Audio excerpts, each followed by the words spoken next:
JSSC CGL से जुड़े paper leak प्रकरण पर न्याय की मांग को लेकर अभ्यर्थियों ने राज्यपाल संतोष कुमार गंगवार से राजभवन में मुलाकात कर ज्ञापन सौंपा।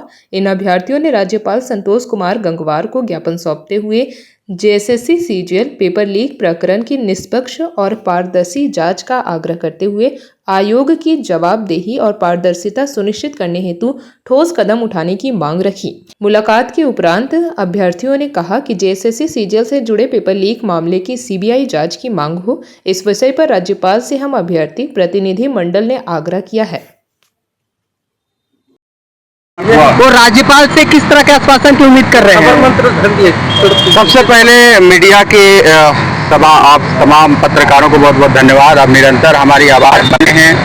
लोकतंत्र में आपकी स्थान चौथा स्तंभ के रूप में पूरे दुनिया में, पूरे देश में माना जाता है।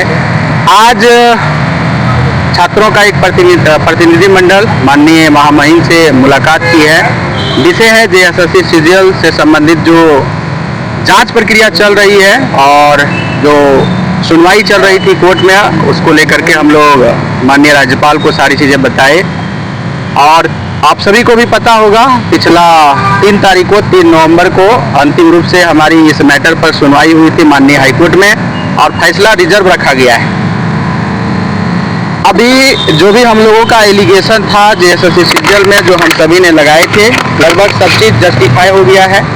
सीआईडी और जांच एजेंसी ने सही माना है, लेकिन जांच एजेंसी के द्वारा और जांच एजेंसी के अधिकारियों के द्वारा हमारे जो इस लड़ाई के लीड करने वाले जो शिक्षक हैं, उनको बार बार नोटिस भेजा जा रहा था। इस विषय में हम लोग महामहिम से सारी बातों को अवगत कराए। उन्होंने कहा नाराज़गी व्यक्त करते हुए कि इस टाइप का घटना नहीं होनी चाहिए। जब फैसला अभी रिजर्व है, अभी किसी भी प्रकार से कोई जजमेंट नहीं आया है, तो ऐसे में किसी भी प्रकार से चीज़ें घटित नहीं होनी चाहिए। और उन्होंने कहा कि यदि किसी भी प्रकार से आपके शिक्षकों को, हमारे शिक्षकों को परेशानी की जाती है, तो हम लोग सारी बातों को न्यायालय के समक्ष रखें अपने एडवोकेट के माध्यम से। ये उन्होंने आश्वासन दिया और ये उन्होंने कहा। तो अब हम लोग का यही माननीय महामहिम की बातों को मानते हुए अब हम लोग के पास जो संवैधानिक विकल्प है, कानूनी विकल्प है कोर्ट के शरण में बात रखने का, उसको हम लोग रखेंगे। और उन्होंने कहा कि जजमेंट आने के बाद जो भी चीज़ें होती है उसमें जो भी हमारा सहयोग होगा उसमें हम आपके साथ हैं।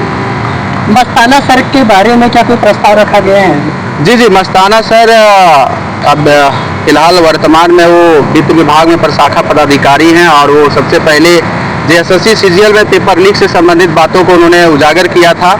और उन्होंने 2 कैंडिडेट जिनके थ्रू उनको क्वेश्चन आंसर की प्राप्ति हुई थी, एक शायद दीपिका करके, एक मनीष करके हैं, उन दोनों का डीबी हो गया है और वो लोग इंटरवेनर भी बने हुए हैं।